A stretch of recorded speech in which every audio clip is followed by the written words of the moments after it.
But these are all hand screened.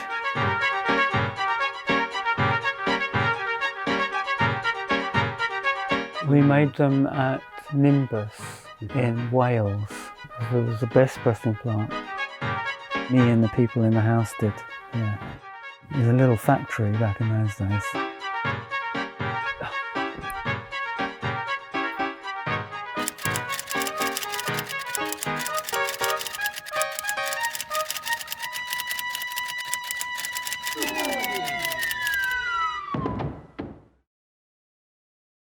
It was the beginning of, it was the best of times, it was the worst of times, as Charles Dickens said. So the East lost something. They really lost something in '89. But they also gained something. That's how these things work. And in fact, we were just talking about Yugoslavia. Yugoslavia was the most ambiguous of all because they gained much less. They could already travel. They already had access to most of the things that people in other parts of the East had trouble getting access to, although they had access to lots of stuff.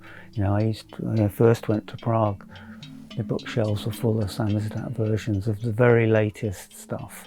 And people would come and give private lectures in houses which would be attended by your local intelligentsia. So they were very informed what was going on, but they couldn't travel. And so there were lots of problems being in an Eastern country, but there were also benefits which a lot of people didn't realise were benefits until they lost them. So that, for instance, there's a whole segment of East Germans now who say they want their wall back because what they've lost is all of that social structure. What they've lost is controlled rent, guaranteed work, creches for children, all of the things which they took for granted, which the state provided as part of their kind of negotiation with power. But what they gained, is the market, everything being done according to the market, prices going up, only getting stuff that you pay for. In the old days you couldn't travel because you weren't allowed to travel. Now you can travel maybe if you can afford to travel. That's what changed. So, I wouldn't wish it on anybody to have the conditions that existed before in the East because they were repressive. But what they could have done and didn't do, and what the East Germans, which is the place I know best, tried to do, was, the dissidents in all of these countries wanted to reform their system. They didn't all want to become capitalist countries. They wanted to get rid of the things that they didn't like and keep the things that they did like. But the people in the GDR, especially where there was a party, and it was the party that had been leading the whole dissident movement, and they had a program and a plan, where they were going to introduce all the reforms that they wanted, which would have allowed them to do all the things that they wanted to do. But given that choice and the choice of West Germany and bananas, they chose to vote West Germany and bananas, the same way that the British, given the choice of a fairly progressive manifesto of renationalisation, money in the national health, all the things that people have been saying they want, or another 4 years of the government that brought you into the disaster that you're in. They chose another 4 years of the disaster they were in. And that seems to me to be pretty symptomatic of how politics is mostly done. It's mostly done by very small numbers of people, because the number of dissidents in the GDR was quite small, and you had to make sacrifices to be a dissident. Most people didn't do it. They just went along and behaved. But at the moment they were given a vote in power, they ignored the people that had got them that vote. They ignored all the people who'd made all the sacrifices, and they just jumped out of one prison into another. because that's what they do, unfortunately. So, you know, in answer to your question, what I see happening now in Portugal is similar to what I saw happen in the Old East, is that a certain kind of social structure, you know, people knew who the enemy was, for instance, in the East. People had a special language, they had a special way of dealing with their negotiations with power and with each other, and that's all lost. Eastern countries had a very good music education, but they had a very good education system. I mean, they were all better educated than us. You know, you'd go to Czechoslovakia or Yugoslavia, people were properly educated there. But if you were a musician and you were given a conservatory education, and then you started to do strange, unpopular music, your life would become more difficult if you went too far, or if you were in the wrong country. So if you were in Poland, you could do anything you wanted. They really didn't care. I mean, they didn't shut down on the arts in Poland. They thought art is a great valve for our intelligentsia. We just let them get on with it. Everybody ignores contemporary music anyway. Who cares? Let them do it. Whereas the Czechs, for instance, decided that the Plastic People of the Universe and a lot of other bands like GG307 and so forth were a problem and needed to be dealt with. And they decided that in order to perform in public, you needed a license from the state, which they could then withhold if you didn't do the kind of things that they wanted you to do.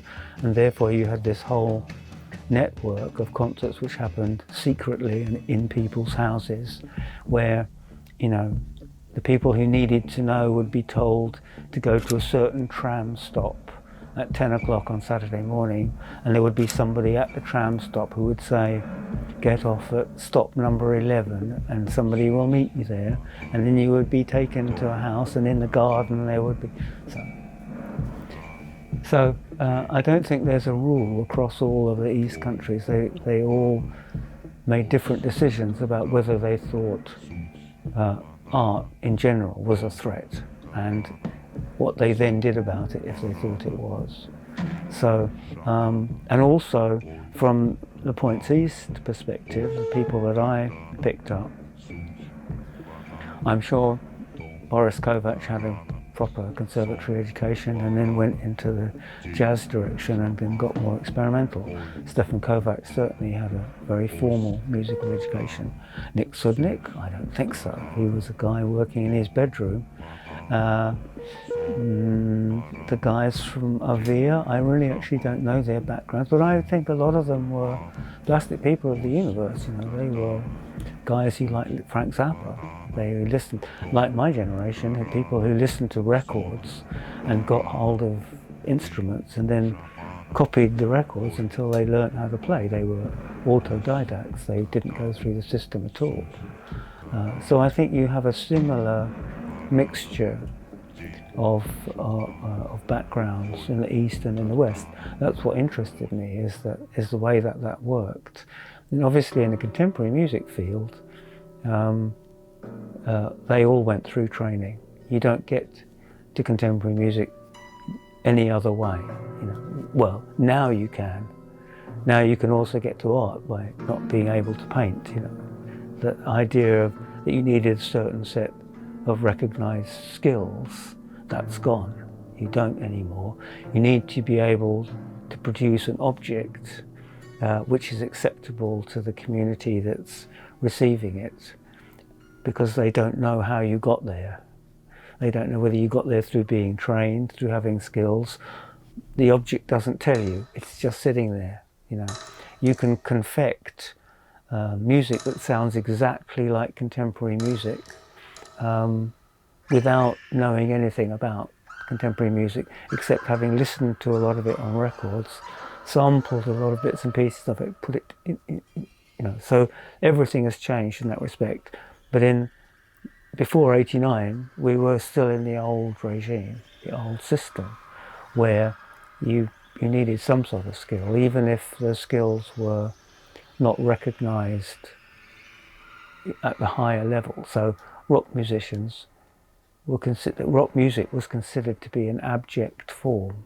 It wasn't worth paying any attention to if you were serious about music. Jazz was sort of allowed because it had been around for a long time, and the mainstream music community accepted that there was maybe some skill there and it was an interesting thing. But rock, no, it wasn't given any credit at all, even though there were extraordinary virtuosi actually working in the field. Nobody recognized that. So in a way that made it a free field. The judgment was going to be against you anyway, so you only needed to work for your peers. And that's, in the East, in the same as the West, I think. People were making music for other people. And some of those people wanted to copy what was popular, or they wanted to copy Western popular music, or they'd already got tired of that and wanted to do something more interesting on their own. So in that respect, the reason I set up Points East was because I thought that a lot of the most interesting experimental music was now coming from Eastern countries and not from Western countries anymore. And of course it was invisible, inaudible, because it was hard enough getting distribution in the West. And it was hard enough to be taken seriously. If you were not American or British, you weren't really serious. Nobody knows much about what was happening in the 60s in French pop music or German pop music or Swedish pop music, because they assumed it was just copying Americans and it was an inferior copy. But of course there were some people who were veering off and doing music of their own, but it wasn't. So if you were in the East doing that, there wasn't even any possible structure, because Western record distributors didn't distribute records from the East if there were records, because it was quite hard to make a record in the East. You couldn't really do it on your own as you could here. Well, and by the 70s in Britain, by the punk, by the 76, 7, 8, there were independent labels starting to appear. Before that, you had to get a deal with a record label. And the same in the East, It was possible to make a record, but it was difficult. But mostly music circulated on cassettes or tapes. And they circulated, below the surface and not on the surface. And Points East existed in order not only to get the stuff out of the East and put it in front of people who would be interested in it, and to give them more of an audience, so to say, but also actually to make some records in this form, and that could be circulated, because those tapes, those cassettes, they didn't get out very much. So there was no way, the whole point about recordings are that they make a huge public library, effectively, because the thing that's on a record, it's there and it's there forever, and if it can get out into the public, it's always there and you can access it. And in order to be part of that conversation, you need to get some of your books on the shelf, so to say. And that's what that was about, Points East was about. And after '89, especially the Czechs have been incredibly good at recuperating that stuff. They've dug up all those old tapes and they've put them on records, and they now have quite a good library of things. And Polish also have done quite fairly well. I probably first went to Czechoslovakia in early '78, invited by the Musicians' Union, the jazz section of the Musicians' Union, who ran a festival every year, jazz festival every year. And they invited the art bears to perform.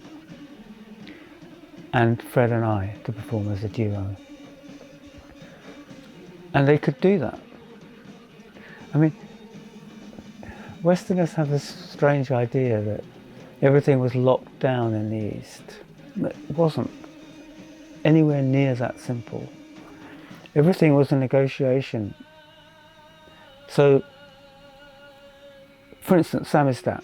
It was not illegal to own samizdat books. If the police came to your house and you had whole shelves of samizdat books, that was fine. You weren't allowed to make them and you weren't allowed to distribute them, but you were allowed to have them. The jazz section of the Musicians' Union was constantly pushing and pushing and pushing as far as it could to do experimental music, to do, they really, and they could. And every now and then, the government would take them to court and they would get lawyers and the lawyers would argue about it and they would either be able to do something or not be able to do something. They also ran a publishing house. And they published stuff which would not be possible to publish in Czech Republic.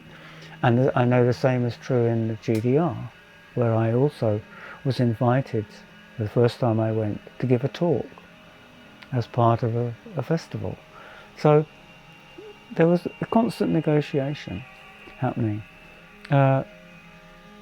In Prague, after the concert, and the first day, because the art bears were there, the first day they said, "Why, well, you and Fred are there, why don't you do a duo concert?" Which we did. And there's a record that was released of that. And the entire audience, and there were about 3,000 of them, completely split. And you can hear it on the record. Some of them are cheering like crazy, and some of them are booing. And it caused a lot of trouble. I mean, the concert the next day nearly didn't happen because police came in and said, this band can't play because there was all this trouble yesterday, so you have to cancel. And the jazz section guys said, "That's fine, okay. You go out and tell these 3,000 people that they're not going to play. You do it." So we played, and that's the way things happened. It wasn't just shut it down. In some places it probably was, but because they were all different. Talking about the East, is also, you have to put it in commas because they were really different, the way that they worked. So after the Art Bears concert, somebody just came up to the band and said, "Would you like to come, after the concert, have a few drinks at our house?" So we went to the house, and the house turned out to be full of, plastic people were there, the DGs were there, Václav Havel was there, although he was under house arrest at the time and wasn't allowed to leave his home, somehow he'd got across Prague, And that's how we met all those people. And that's how I got in touch with the plastic people and heard their music and DG and all the rest of them, and got some tapes which I listened to. And that's the way you met people. Once you knew them, they knew you, then if somebody wanted to give you something or to communicate something, now there was a reference point that you would go to. And in other cases, like for instance with Scar, the first Scar tape I got was from, I think, Nick Sudnik's girlfriend of the time, when she had managed to get out of Russia and she was in the West, and she posted the thing from the West. And then it was perfectly possible to write to these people, and to have correspondence. And then I got tapes from them and put out the Sgar record. In Yugoslavia, Henry Cow had already played in Yugoslavia before, so that's really in the middle of the 70s, because Yugoslavia was an open country. And again, we were invited by the Students' Union to come and play at concerts and festivals in Yugoslavia. So that's how I met those people. And once you meet people, you stay in touch with them. And so once I had the idea of making a special label, I knew who to get in touch with already. I was already in touch with people, and once I'd done it and people knew about it, then other people would get in touch with me because of the label. So that's how it worked. At the time, unlike now,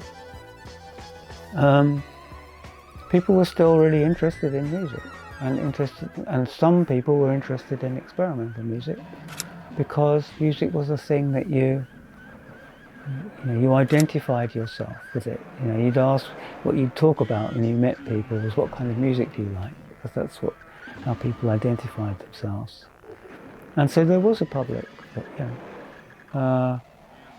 but it's a public that's diminished a lot now, but it still exists. But it's a different kind of people now who are interested, I think. At the time, they did moderately well. They paid for themselves. So. Actually, my attitude never really changed. The only thing I did was to make a thinking change, which is to say, treat the East Europeans exactly the same as everybody else. That was the only thing I did. So instead of saying, I didn't want to make a label only for East European music, because that's just putting it in a ghetto. It's like having a women's label or a black people's label. Basically you are saying, yes, these people are special and different, and we need to treat them. I didn't want to do that, but it's politically at the time it made sense, because it made a statement in the same way the women's movement made a statement. You say, look, ignore this stuff, but actually this is where the interesting stuff is happening, and cumulatively that has an effect. But immediately afterwards I reverted back to treating them the same as everybody else, and some of the records that were not on Points East, which were made by people from the East, we just went on the main label anyway, because that was the point. The point was to say, the musical community, in the age of recordings, the music community is everybody, because recordings aren't anywhere. If you think about recording, where is it? It doesn't exist anywhere. This is a recording. You can't hear it. It doesn't exist. Wherever that record is, the sound is. And when there's 1,000 of those records in 1,000 different places, and the same sound is in 1,000 different places, and it can go anywhere and do anything. It's like the internet now, where everything really is everywhere. As long as you've got a computer, you can tap into nowhere, and everywhere is there. So, just back in the 70s, it was a little bit more complicated. What you had was records, and a community of people who were also everywhere, who were interested. So if you lived in Czechoslovakia and you were interested in listening to Henry Cow, one way or another, you would find a way to do that. And if you got a record, you would make lots and lots of copies of it, and you would pass it around to your friends. But essentially, record culture is like collective memory. It doesn't really exist in a place, but it's accessible from every place. And so the kind of people who are interested in listening to experimental music in Paris are no different except from the kind of people who are interested in listening to experimental music in Hungary, except that in Hungary it was more difficult.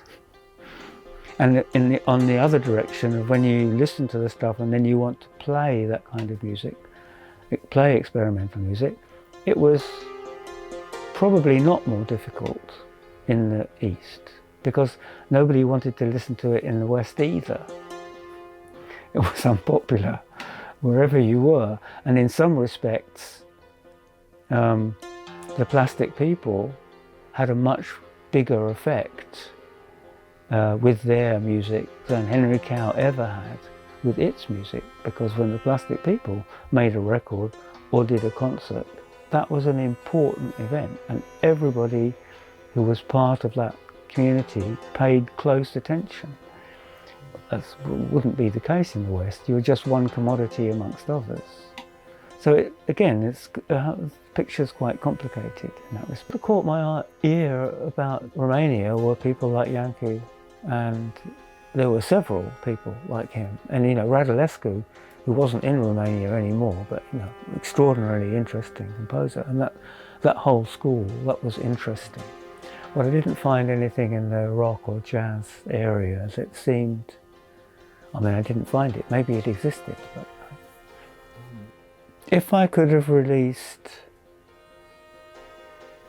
for instance, the first LP that he made, I would have released it.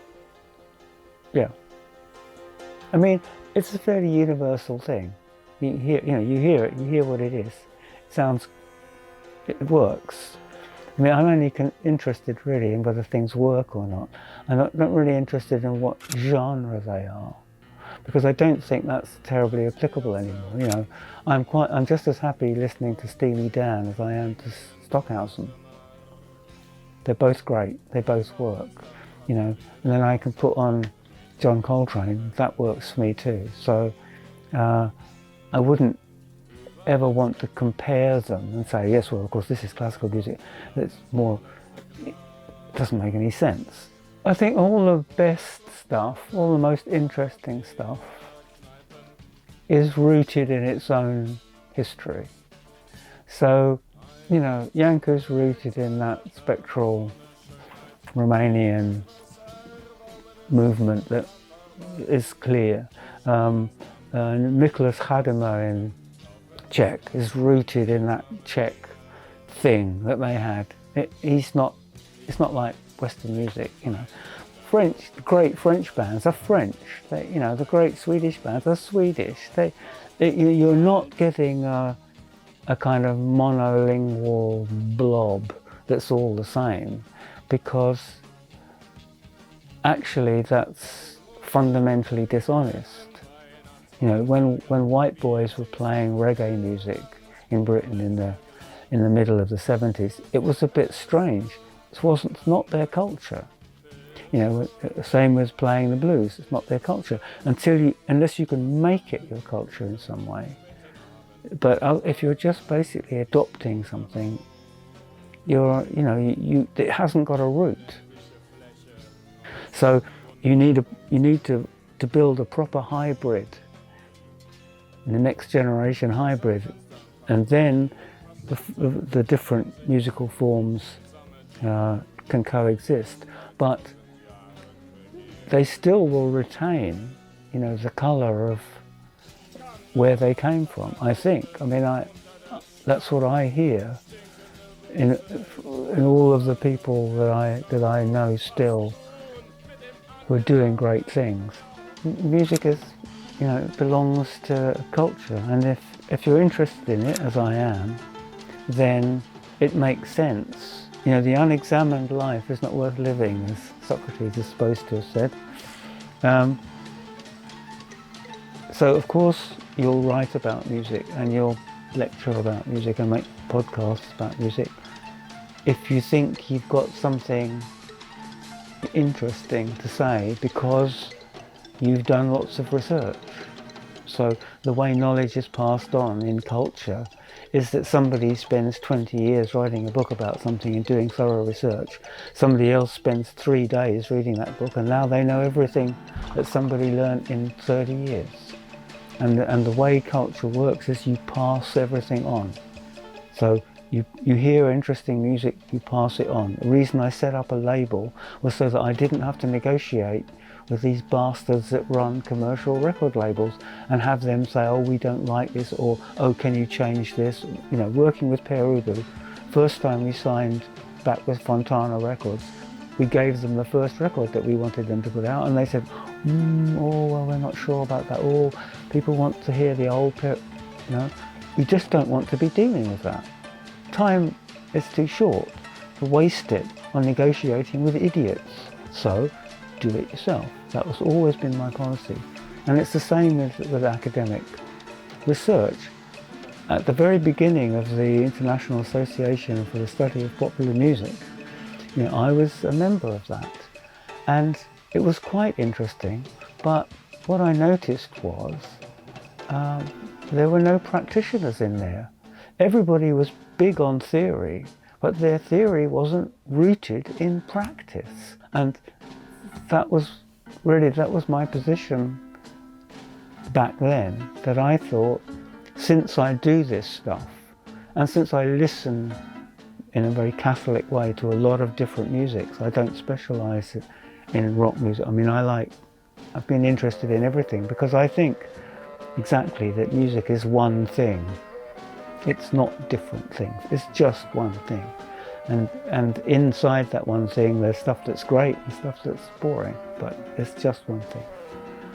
So that's the reason that I wrote the first book that I wrote, simply because I realised that I was thinking about things in a way that was different from the way that the academics were thinking, and that I wanted that way of thinking to be on the table. And the only way to put it on the table is to put it into some, you've got music on the table, you do a concert, the people who are there, they like it, the next day they've forgotten it. They remember the impression, but the thing is gone. You can't do anything with it. With a record, you listen to a record, it's always there, you can always go back to it, check it again. Same with a book. Go to a lecture, make notes. The only thing that remains of the lecture is a vague impression and the notes. If the lecture is turned into a book, you've got the whole thing. So working with objects, producing objects, that's the great gift we have now. And that's why I set up a label, because I didn't want to rely on other people to police what they thought was worth releasing or not worth releasing, and what form they wanted to release it in. Now, I do it myself, it's the way I want. So once you've got that system in place, then you can use it to help other people to do the same thing. So you can publish other people's books, you can publish other people's records. If you have a distribution network, which I set up precisely because being a label's no good. Now I've got 10,000 LPs in my house, what do I do with them? Actually you need distribution. So everything is kind of logical in a way. That the reason that it's called, in business terms, it's called vertical integration. So you're the artist, you're the label, you're the distributor, you're the publicist. You control the whole thing from top to bottom, and then you have a chance that it actually will work.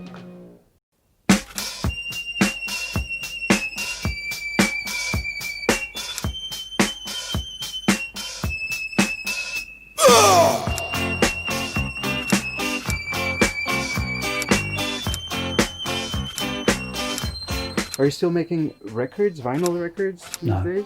No. Terrible medium. I mean, noisy, no dynamics, distortion as you get towards the middle. It's a fetish now. I mean, lots of people like vinyl, it sells, but if you want your music to be heard properly, then don't put it on vinyl. No, and also it's expensive, much more expensive than CD, inferior in quality. It costs a lot to ship around. It's, big chunks of oil and plastic. Get it.